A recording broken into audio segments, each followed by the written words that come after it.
Welcome everyone to Cinema Regulars, the movie review show where we see so many movies in theaters that the employees know us by name and they don't ask us what movies we're seeing, they ask us how many. Now today, we are covering all the movies that we've seen in the month of May, and we're splitting this up recording-wise, so don't be taken by surprise if we change shirts halfway through the video. Today we will be taking a look at Obsession, The Backrooms, Hokum, Mortal Kombat 2, The Sheep Detectives, and last but not least, Tuner. Certainly not least, Tuner. So as always, guys, be sure to subscribe because it really helps us out here on the channel. And without further ado, let's get rolling into our first movie, Obsession. Now, Isaac, to be said, we're a bit late recording this. A bit tardy to the party on this, so it's going to be uploaded in July, even though it's a May movie. But you know, we've had a lot busy going on in the backgrounds. But it's fine. So we're kind of tardy to the party in that there's not really much to be said about the first two movies here, Obsession and Backrooms. But let's get something out of the way here. Movie's fantastic. I don't think anyone is surprised about that. This is the first movie where, you know how you get those like shitty ass like Entertainment Weekly and like they get like magazines to be like scariest horror movie of the year, scariest horror movie of the decade. It's not even magazines anymore. It's just like people on TikTok just being like, I couldn't get through this movie. Like, this movie, like, you could call this the scariest movie of the past 5 years, and it would be an actual argument. Like, it would be an actual, like, conversation you could have. You might not be right, but you could argue it. It's definitely got its hat in the ring. Yeah, it's one of the best horror movies made from Hollywood in a minute. Right. And it's not even from Hollywood. This movie was completely independent. Well, not completely. No. But, like, it was made from outside like the big normal Hollywood types, right? It had a very low budget. It had less. Did it have less than $1 million? Movie. It had less than $1 million, right? Something like that. But anyway. But no, beautifully done. Like everyone's been saying, I think that the young YouTuber types who are just hungry for a chance in the industry, because the reason why this and Backrooms are doing so good, is because everyone else who's out there making a movie who's in the industry is just doing it as something to make money. Like, they're doing it to get a paycheck. These people are doing it because they really, really, really want to make a movie, and they have the drive and the passion for it, and they want their story to be told, and to be told well and accurately and, you know, with quality to it. They want it to be substantive. Whereas everyone else in Hollywood is just like, hey, we could probably make a few bucks off of this. Like, yeah, this is a paycheck. Yeah.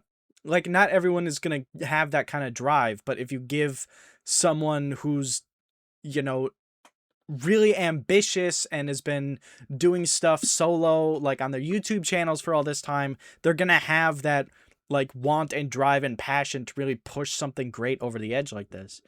I am officially one of those guys now where if you want an incredible movie or like you just want to find something that'll blow you out of your seat, independent film is always a good bet. Yeah. It's almost always a good bet. There are some people that shouldn't be making movies, but it's independent film will always have passion behind it. And that's why it's amazing. I mean, and then look at some of the best Obsession. Yeah, look at some of the best movies we've seen in the last year or so. It's all been like super sleeper movies that like were told by people like they didn't have huge budgets, but you could see that they had like passion behind them. Don't Worry, Darling. No, not Don't Worry, Darling. What was it? Strange Darling. Sorry, I apologize. I apologize. I apologize. Need to extra apologize, dude. Cut to the despot. Cut to the despot. got to the next bit. I'm All sorry. right, how about we talk about the movie Obsession? Yeah, no, but I'm just like, so obviously a huge fan, like I just said, of independent filmmaking. They did such a good job, and independent filmmakers will always have like such an interesting vision when it comes to cinematography. Mm-hmm. And his vision on this was immaculately well executed and incredibly terrifying. Yeah. Like a lot like there are people that like don't care for horror movies that would see his use of darkness as I can't fucking see anything. But people that No. actually enjoy That horror was movies, that that's the was scary bit. that was my favorite part of just like cinematography wise is the use of like darkness and the shadows. Like several times she'll be like shrouded in darkness and you can't really see anything but like the glints in her eyes. So you can't really tell what her face is like. You can't tell what emotions she's really like portraying. You don't know where her head is at. She's a mystery. Like her like emotional state, her volatility is undetectable. You're lost as to where she is, how close she is to snapping, what she's doing. You know what I just realized? What? Is that there's another movie that utilizes darkness in a very not similar way, but in a just as effective way as this. What? And that's Skinamarink. Yeah, Skinamarink. Because like it's that it's a darkness is such an underutilized thing in the sense that dark like we all innately have a fear of the dark, and it's more of a fear of the unknown. Right. Like you don't know what's there. Like if it's pitch black, you can't tell what's happening there. Yeah. Like you don't have input. Yes. And not having those social inputs Yes. of her in Right. that scene is just amazing. Exactly what I'm saying. 100% agree. Because it just applies that onto there. And she is the unknown. She becomes the unknown in that moment. And I think that's done super, super well. I watched someone in an interview. This is just last funny thing before we get to the rankings. Okay. I watched someone in an interview ask him if calling the main character Bear was a reference to the man versus bear. And then he was just like, no. He's like, no, absolutely not. That's dumb. But yet like, they've reinvented it again. Oh my goodness. Yeah, exactly. All right. So I'm gonna give this I'm gonna give it a 10 out of 10. It's Obsession, dude. It is the horror movie of the year, no questions asked. We might get some stuff that I end up really enjoying more, but this was a movie I had the feeling. Okay, I've only ever had the feeling about 3 movies.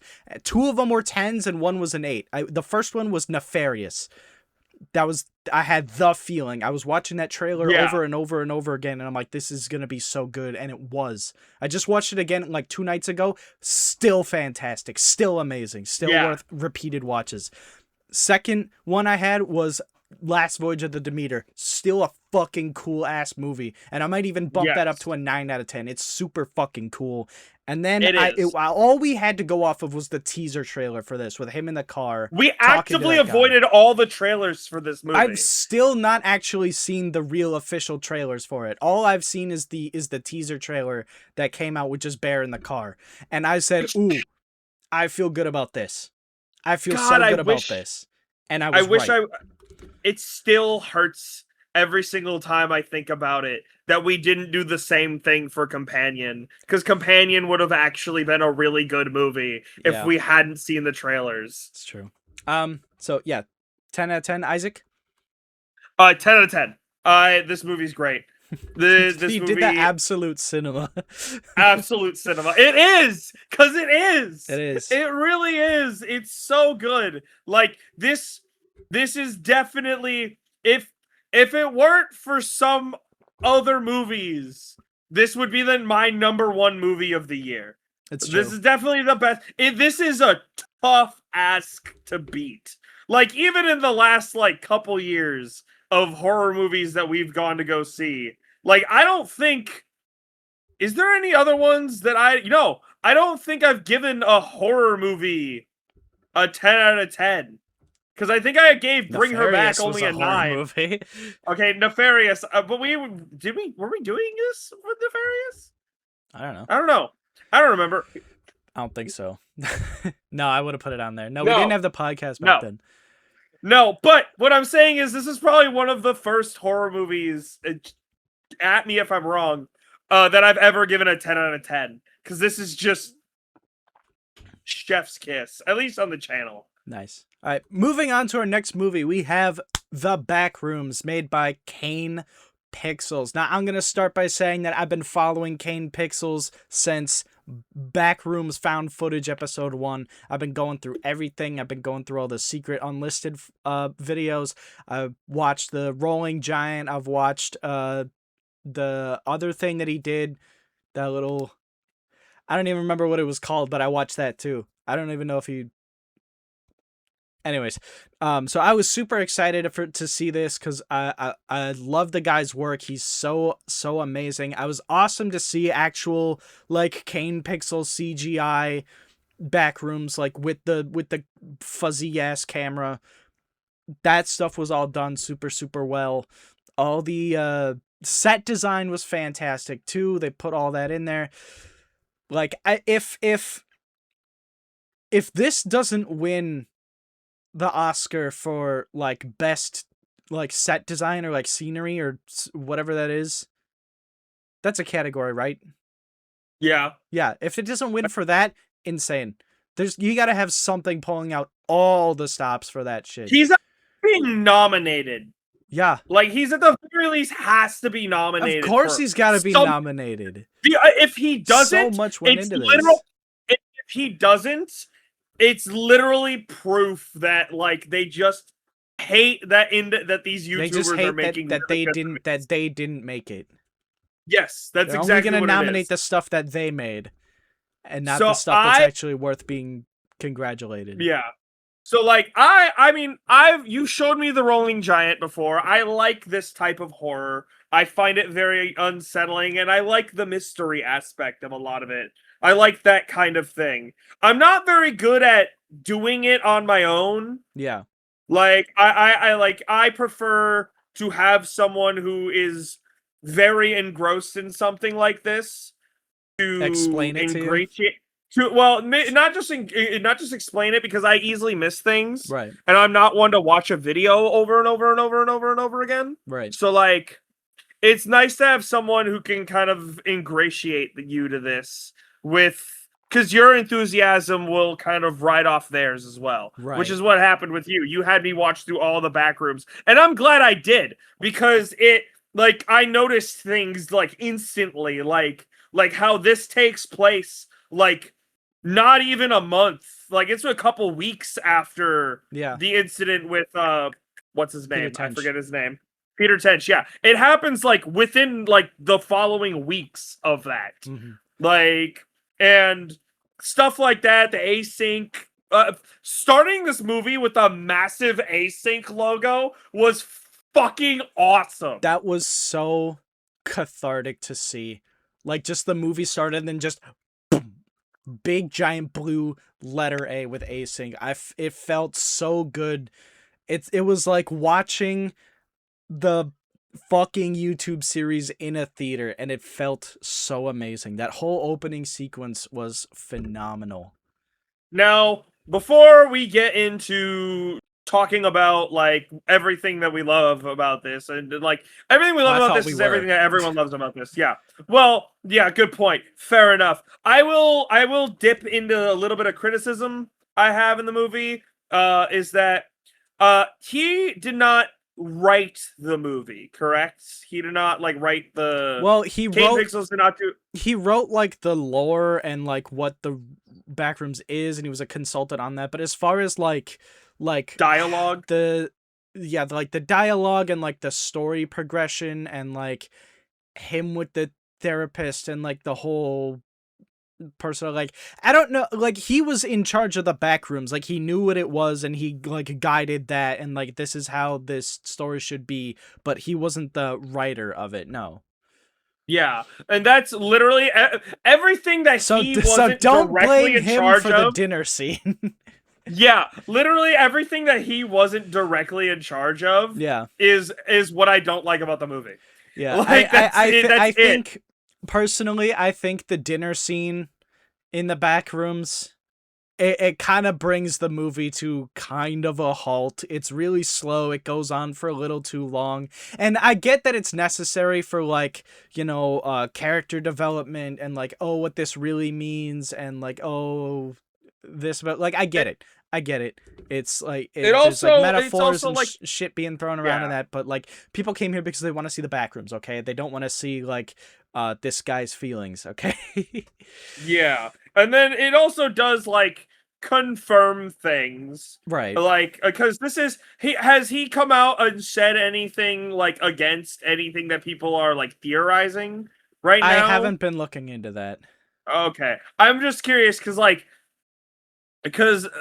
the entities that are in this movie I feel are they feel like they're upgraded versions of what he called you Oh said no, still yeah, life. the still life, that is what they are. Oh, they are the still life. Yes. Yes. Okay. I didn't know if they were new versions or if that's what still life was. No, that's what it is. That's what it is. A lot of people were upset that it wasn't like the bacteria entity from the YouTube series, but it was something else that was also in the YouTube series. It's just a separate thing. Which Yeah, it's means just he hasn't expounded on yeah. that as much. Yeah, Kane said that that there's a sequel in production. They're already doing a sequel right now, and he's also got plans. Like I think he's still waiting on like a yes or like a green light for it, but he has plans to do like an anthology series if they will let him. Like Tales from the That would be Backrooms type awesome. shit. That Which would I be think that would be fucking phenomenal. awesome. Whatever Dude, ends up on, it, like Shudder or Apple TV or HBO Max or whatever streaming service that ends up on is going to make millions of dollars off of that.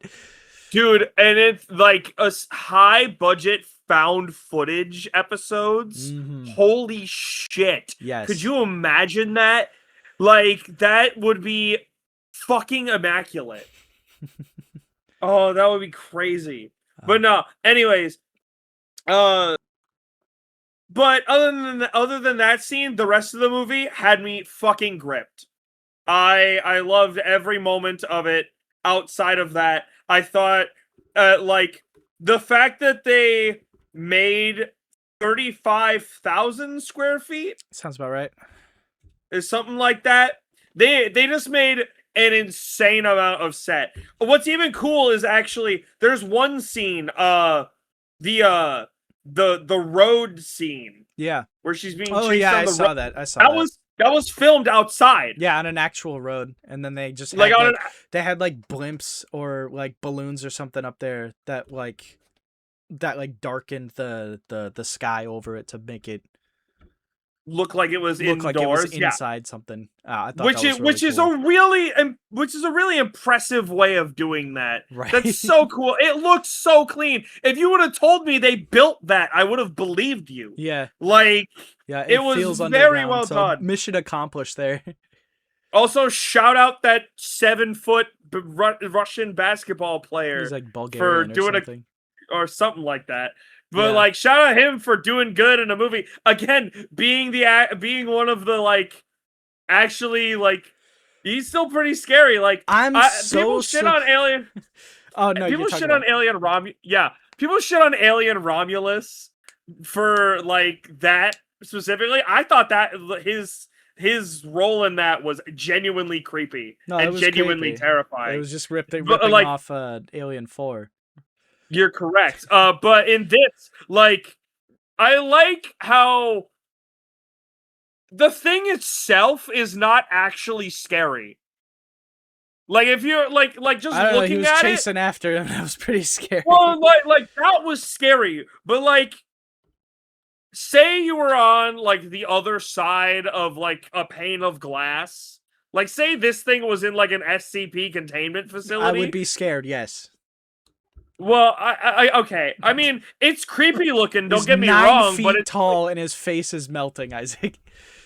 I guess. Good point. I mean, that was my compliment. Is that you know, normally when they do this, when they do the mask off and they reveal what the scary thing lurking around the corner was the whole time, usually that takes something away. And I felt that it did at the first time you see him and he's just tall and dressed like a pirate. And you're like, oh, that's not quite what I thought it was going to be. But then he Yeah. starts chasing and like you get like close up shots of his face and he's like reaching out through the door. And it's like, oh my God, no, this is still scary. But Yeah. I want to point out too is that, bro, he was so good, nobody's giving him shit for blackface. Because they didn't CGI over. He wore just a suit, a costume. That's makeup. Nobody gave him shit for that. I guess because he's the only like 7-foot tall guy who's just built like that naturally. You kind of had no choice. But I'm just saying, nobody is giving him any hate for that. And good, rightfully not. The scene where she ends up in the Backrooms copy of the store, of the furniture store. Yeah. And she like realizes she can't get out and then turns around and it cuts and then he's just there. Yeah. That was terrifying.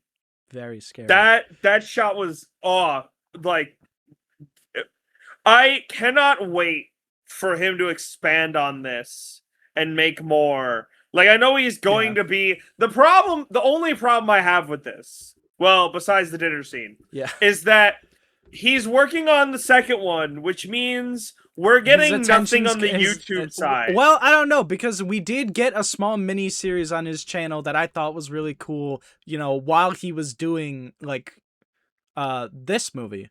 So he's not all of his attention's going to be brought away. We're still going to get some stuff, which I think is really cool. But we've been talking about these two movies for very long, and we need to get rolling here. I'm going to give Backrooms a very, very high 8 out of 10. I still have small criticisms with it, but it is a phenomenal movie, fantastic effort, and I just love all the little details you can pick apart. Yeah, same here. I'm giving it an 8 out of 10. Very strong 8 out of 10. This movie is just very well done. The actors they got involved in this were like the manic energy that I always forget his name, but like the guy. It's not in English, dude. Just say Clark. Yeah, Clark. Yeah. The manic energy that actor can portray is very. Did you realize that's Mordo from Doctor Strange? Yes, I did. I did know that's who that was. I had no idea. That's what I knew him from. No, I didn't know him. That's why I was like. That's why when he showed up on the thing, I'm like, oh, it's that guy. Okay, been a minute since I've seen him do fucking anything, but all right. Call back to 2012. Yeah. All right, moving on to our next movie, we have Mortal Kombat 2. Now, we are not the biggest Mortal Kombat fans. I'll be the first one to admit that. But we did see the first movie. We did love the first movie, and I know, you know, base knowledge of it. Yeah, I just know characters. I didn't know lore. The only reason I know anything about the lore now is because of Alex.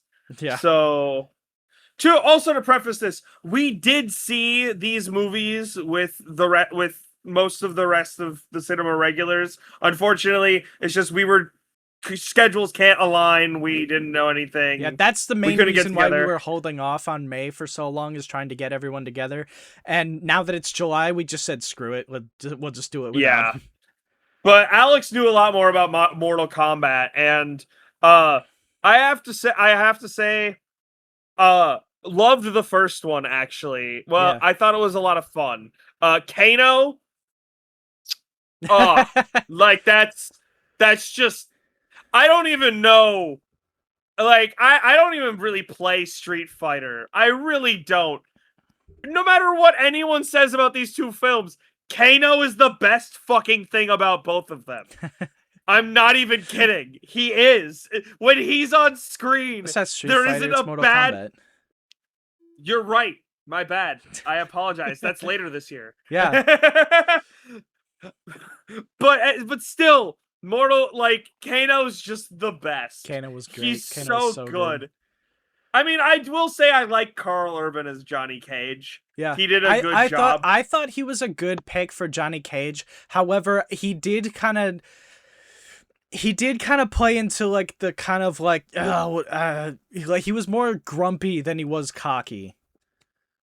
Like, yeah, he didn't was really get cocky until the end of the movie. If you can pick up what I'm putting down, he played an asshole when he should have been a douchebag.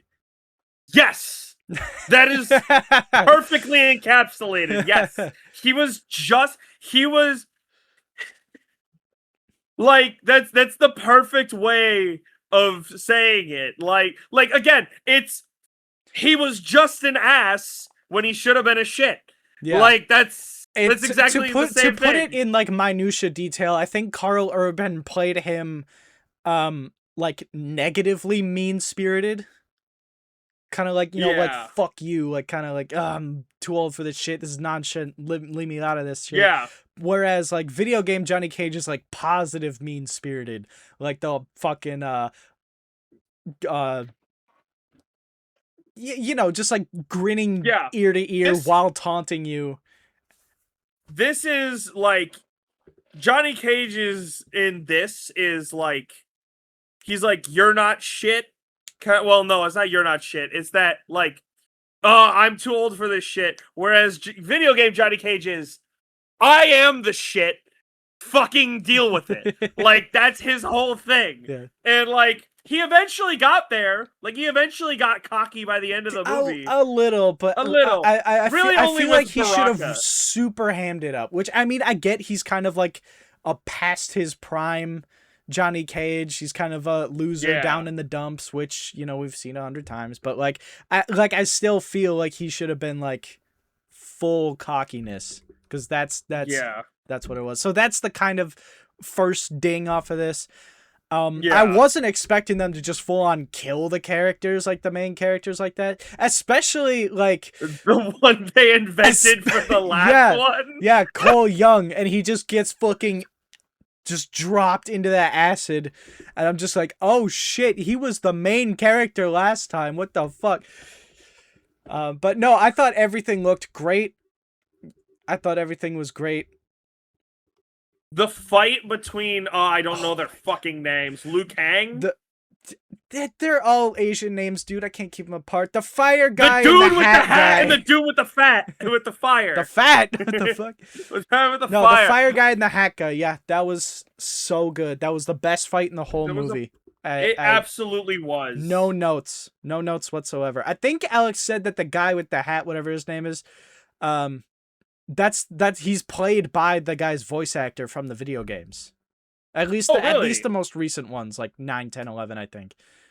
Yeah, and that's also what Alex said, is that this is more adapting the more recent. Yeah, 9, 10, 11. Like 9, 10, 11, like both of them are. That's kind of what they're doing. Yeah. And it's still very good.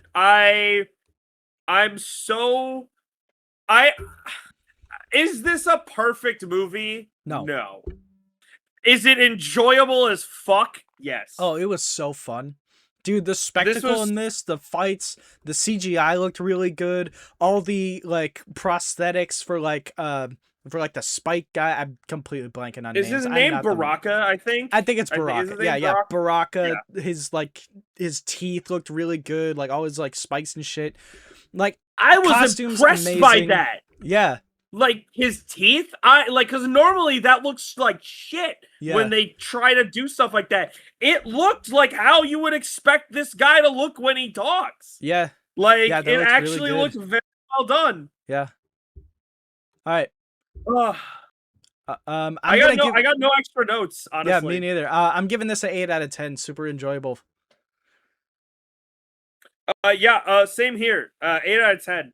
I very much enjoyed this. Like, this is like right around the level of like, I don't think it's at the top of my 8s, but like let me look at my 8s. Okay, never mind. It's actually at the bottom of my 8s, but that's because I only have 2 others. So and I didn't enjoy that as much as those, but it's still great movie. Fantastic. This was so much fun. So Like fun. if you got like 4 hours to kill and you're looking for something fun to do, Yeah, just watch watch those both two Mortal movies. Kombat Watch movies. those two. They're good. They're good.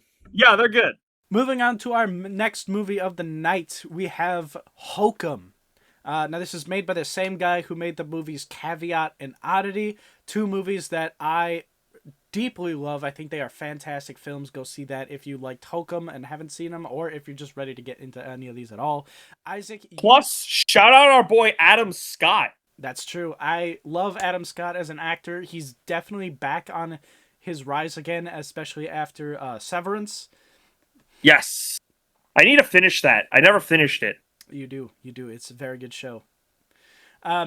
So Hokum, much like Caveat and Oddity, follow the same kind of themes, and it's supernatural, I want to say justice, or, ramifications, or karma, if you will, something like that. Supernatural punishment coming to someone who tried to get away with doing something really bad. Is that like? Are you saying that's what like all of them are? That's kind of the theme, the running theme through all three of those movies is that somebody does something really bad and then something supernatural comes and they get their just desserts from that. Okay, all right, that makes sense. All three movies fantastic. I actually think they kind of escalate in quality. Like Caveat's great, Oddity's better, and then Hokum is the best of the three so far. I absolutely loved Adam Scott in this. I think his, kind of dry, what's the word? Kind of just his dry delivery, like he has a very his dry, like misanthropic kind of approach to all this. Kind of just like, I don't want to talk to you. I don't want to hear anything you have to say. I'm just here because whatever. He's really like unhappy with his life and really pessimistic.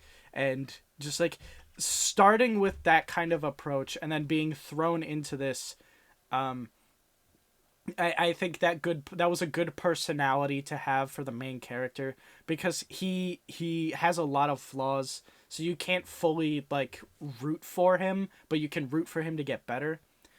Yeah. And then another thing I'd really like characterization wise is that nobody was stupid. Yes. Like going back to last month's movies, The Mummy. Oh my god, everyone was so stupid. They made the dumbest decisions. Faces of Death too made horrible decisions. They were really, really stupid. But like everyone doing stuff in this movie made logical sense. Yes. Like there was no like, oh, why the fuck are you doing that, you idiot? Like Adam Scott's character even shows that off a bit of it feels like a little like a video game like puzzle, like the way he like an escape the room type thing where he uses the clock on the dumbwaiter. I think that was a brilliant that's a good one. Ingenuity, like that was really smart. Like he No, I love very well. I love all like the thing I love the most about this movie, I would have to say, is that this movie does modern horror extremely effectively in the sense of what modern horror should be, as in like where like the modern jump scare. Because, like, jump scares have been used in movies for years, where, like, the tension will really build up, and then all of a sudden, like, ha! And it's like, fuck, you got me. Like, that's kind of what, like, jump scares are nowadays. So, to elevate that, you have the modern jump scare, where they have to catch you more off guard than you already are. Yeah. Like, and this movie has the best one since Insidious. Yeah. Like, I have to say, like, it's like I visibly moved in my seat. It happened and I went, ah! Like, I hated it. Yeah. I was so thrown back by it. It was so phenomenally well done. And I love my biggest thing is that you don't know by the end of the movie. You have an inkling, but you also don't know what was real and what wasn't. Yeah. Well, I mean, if you take what the guy said is that it was real, you just weren't open to perceive it. Yeah, but you know what I mean. Like, Yeah, I know, what I know is? what you mean. Yeah, like they do very good job of making everything like flow good, and also there was no like bullshit. Like, oh, he saved himself. Yeah, no. Like everything like something vague something happened, and then he got out. Like, no, like they showed us step by step every step he took to approach the problem, attack it, apply solutions, and then like move on from there. It was very well done. Hmm. No. I think more movies need smaller casts. Because it Right? seems like if you have a smaller cast, the movie is just like, it feels intimate. Yeah. I also love the foreign setting of this, while also it being very familiar as well. Yeah. Like Ireland. it's a hotel, you know, hotels, but it's also in Ireland, so like everyone has that accent. The customs are a little different. Like people are a bit like it's like it was kind of nice. Yeah. No, yeah. Again, I big fan of this guy's other work as well, so there was no doubt I wasn't gonna love this too. Plus Adam Scott, one of my favorite actors, on top of it as well. I think this is immaculate. You know what? Go ahead, continue. Hokum is getting a 9 out of 10 for me. Same here. I was debating between an 8 and a 9, but the more I've talked about it, the more I realize I really did enjoy this movie a lot more than it was. A 9. What's really cool about me is that, like, you brought up video game, and, like, I've been sitting here, and it's kind of in the back of my head, and I'm like, honestly, if you retool this, there's a Resident Evil game here somewhere. Yeah, Resident Like, Evil 7. You were there. yeah, yeah, like it kind of feels like it. Yeah, a little bit. All right, Like, it's very well done. all right. Moving on to our next movie, we have a little kids movie, The Sheep Detectives. This was a little fun. Hugh Jackman, the kids movie. Like he was in it for a bit. Like it was kind of nice to see him. Yeah, It's kind of nice to see it's nice to see actors that usually do like serious roles take on something kind of like mellow. yeah, I do like that. And Hugh Jackman's always the action guy, so to see him take like a softer role was really nice. Two big things I have about this movie. First off, competent children's movie. yes, yes. Oh my God, if my son, daughter, nephew, niece, child in my life begged me to take him to go see The Sheep Detectives, and I had to pay, you know, 2 tickets more to go see this, like that's the biggest thing. That's one of the bigger reasons why we go see a lot of the kids movies too, is like we're like prejudging the state of movies, of kids movies, for the children in our lives, Yes. because we're gonna be eventually asked to go take them to movies, and we're gonna have Mhm. to sit there through the garbage. Isaac, aren't you excited for the Coco Melon movie coming out? That will not be touched with a 10-foot pole by any child in my life. Yeah. So the thing is that we don't want to kill ourselves in the movie theaters, okay? Because people seem to think, and we say it time and time again, we'll say it every single time, children deserve good movies too, okay? Yes. It can't just be, what did you call it? You called it like eye candy for kids.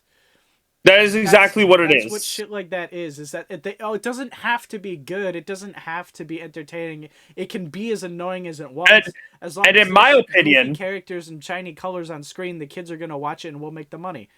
uh but no, it's nice to see a competent kids movie Yeah, again. Like at least, and also something that felt kind of fresh a yeah. little bit. I gotta say, Go ahead. oh yeah, I gotta say, like, having characters die in a kids movie, kind of good for them. Yes. Yeah, cause like you go back to like Lion King with like Mufasa dying, like, or like Big Hero 6, even the older brother died, like, Hmm. yeah, have characters die in the kids movies, bring a little bit of like seriousness into the situation, because not only did you have like the guy die which kind of, which leads into the whole murder mystery thing. But you also had like one of the sheep die, and you had like the sheep kind of dealing with that. And that's kind of like a good kid's lesson. It's like it's kind of like a tough love kind of thing, but it pays off really well, and they handled it very well as well. Now, I will say the detective side of this movie, it from an adult standpoint who's seen a lot of movies like this, Yeah. this was no mental giant of a detective movie. No. But as a kid's first, like, say if this was like a kid's first detective movie, bravo. Yeah. I think they did enough subterfuge and things like that. And like there was Yes. even one that you said you were like, I didn't even think of that. So they the only reason that we guessed it is because we were like, all right, so what would be the obvious answer? Tell them about your theory, Kellen. Oh, like there's okay, so here's like the who done it thing, right? There's guy A. Guy A is the guy who it's fucking so obvious they want you to suspect. It's the creepy old guy with the shovel. It's the angry boyfriend who was on the phone with her the night before. It's way too obvious to be this guy, okay? You can always Yeah. brush guy A aside. Guy B is the one who's who's too nice. He's the one that is like the character themselves will eventually start suspecting.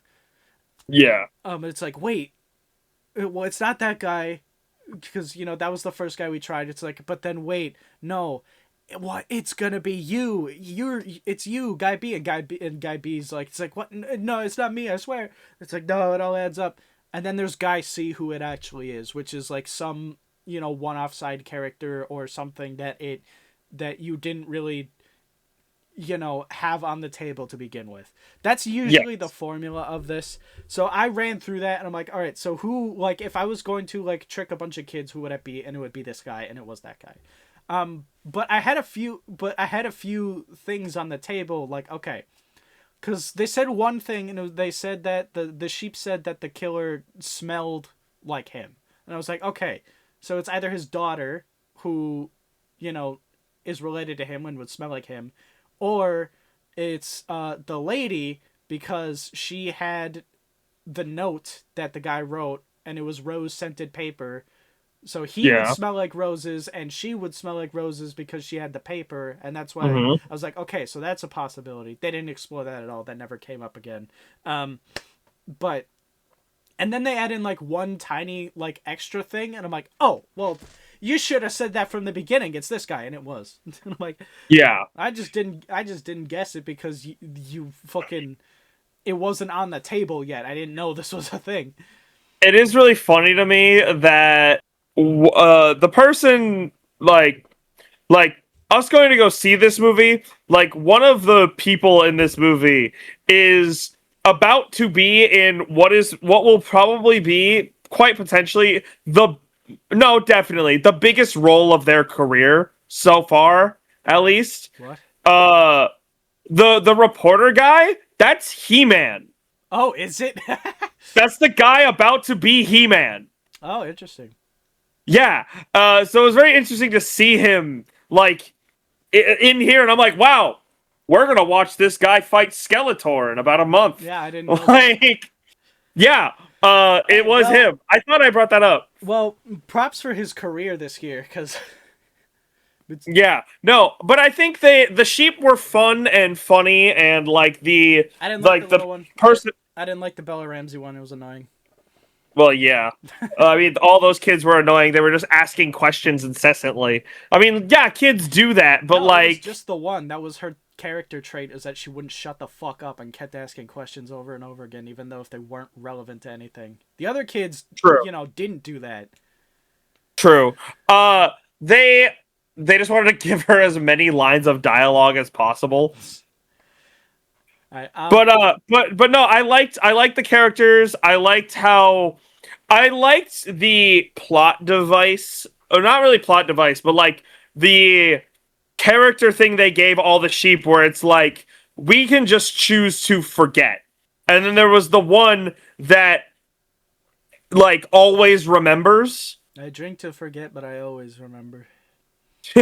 But like I liked that as like a plot device Yeah, because 'cause you have the she- one character that will always remember what's happening. Yeah, they And kind then of you have the they kind of played into the you're sheep, you're dumb thing a lot. And it kind yeah. of worked. Yeah, it did. like the why am I the only one taking this seriously kind of thing. Yeah. So but yeah, no. Overall, I think this was a very competent movie. I'm gonna give this movie as I think I'm gonna give it a 6 out of 10. Nice. I'm I also brief I briefly contemplated giving it a 7, but nah, we'll give it a 6. I'll give this a 6 out of 10 as well. I thought it was very competent. I thought it was very, fresh. It was unlike a lot of the other kids' movies coming out. It wasn't annoying. It wasn't stupid. It wasn't, entirely obvious. I was engaged. A lot of the people played their roles very, very well. I thought the cop was a bit cartoonishly done, but he is, in a kids movie, so I'm sure he had fun with the role, nonetheless. Yeah. I think like this is a movie I would sit down and watch with the whole family. Yeah, Like I think it would it's be a a fun nice family thing to movie. watch. Yeah. All right, moving on to our last movie, and as the time of recording this, we literally just got done seeing this today. A last minute entry into May. Yeah, Tuner. Oh boy, Isaac! Holy shit! What's Tuner, you ask? Good question because no one knows about this movie. This movie was something that we saw like one trailer for, like I think twice. I think we saw the same trailer twice. I think I only saw it once. at least once, maybe only once. I don't know, but like it was on the radar. It had a cool looking poster. Interesting premise, I would say. Like Yeah. I like the idea of someone who has like what is perceived to them as a disability but gives them an advantage in something. Yeah.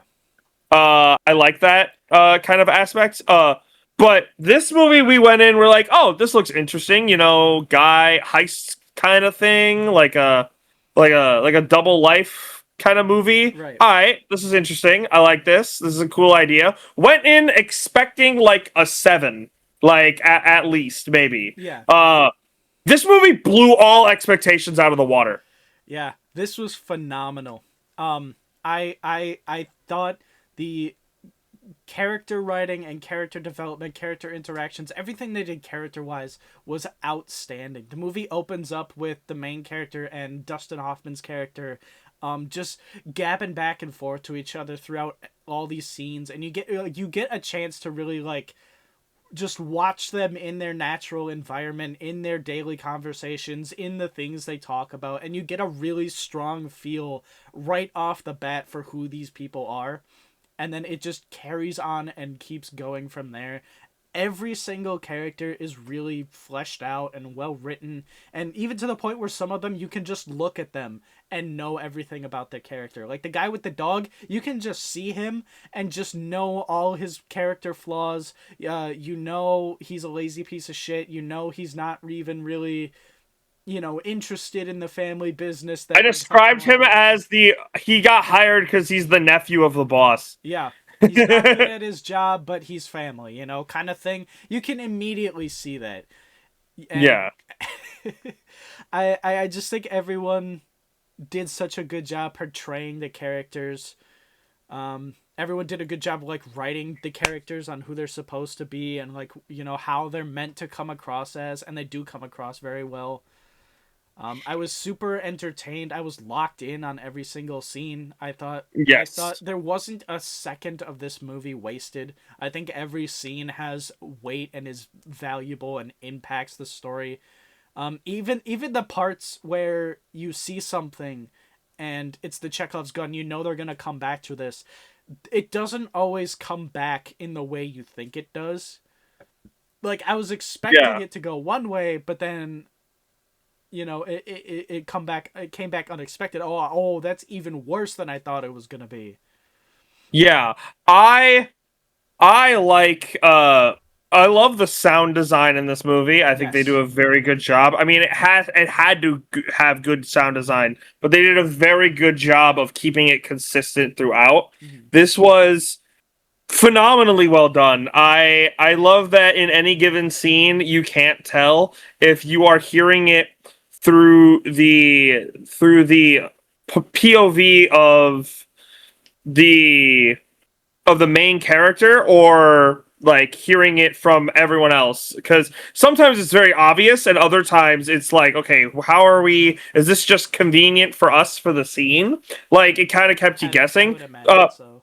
The thing so to kind of backpedal a little bit, this movie is about a guy who has a disability known as hyperacusis, which basically is extreme sensitivity to sounds, like extremely sensitive eardrums, basically. So he constantly has earplugs in to dampen the noise, and then on top of that, he also has headphones that he will wear to further dampen the noise, so he's not, you know, have constant headaches and tinnitus Yeah, from all like of these noises. it's really bad. There was a loud noise he got like really close to in the movie, and it made him throw up. Like he gets like actually really really bad side effects from that. So it's like a really serious thing, and it comes across like really serious. Like there's another scene where there's a loud noise like really like right in his ear, and it just keeps going and it's incessant, and you feel how bad that is. You feel, you can really really understand like the kind of hell that's actually going through on someone like him. Yeah, this is one of those movies that it sucked me in so effectively that like I became completely like unaware of any like physical or like audible reactions I had to things because I was just so locked in. Yeah. Like I did a full body movement to one thing, and it was like this movie really threw me off, and it was just very like the writing, and like you said, there's not a second wasted in this movie. This movie takes exactly how much time it needs. Hmm. It wastes no time, yet also allows itself to flesh out a bit Yeah, as at the same time. And it's just, and nothing is really left to the wayside either. it's true.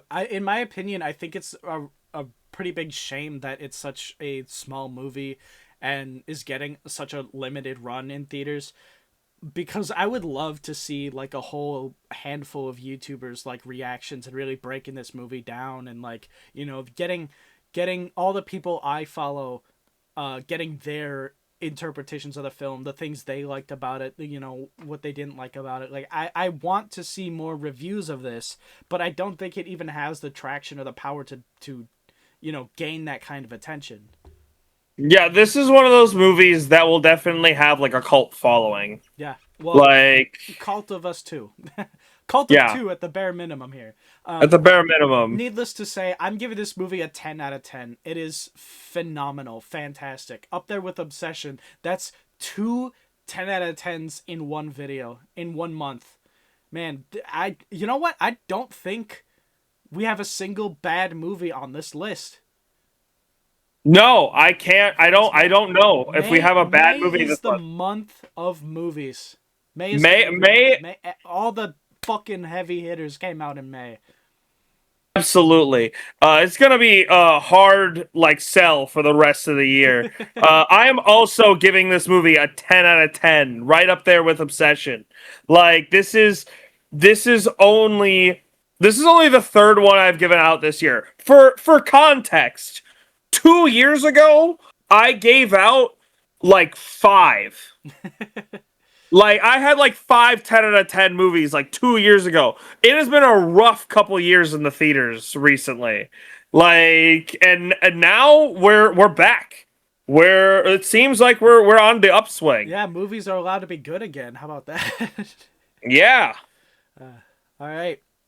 Guys, this has been a fantastic month for movies. Fantastic podcast here. Thank you so much for watching. Please, please, please subscribe because it really helps us out here on the channel. And until next time, guys, that's a wrap. Roll credits.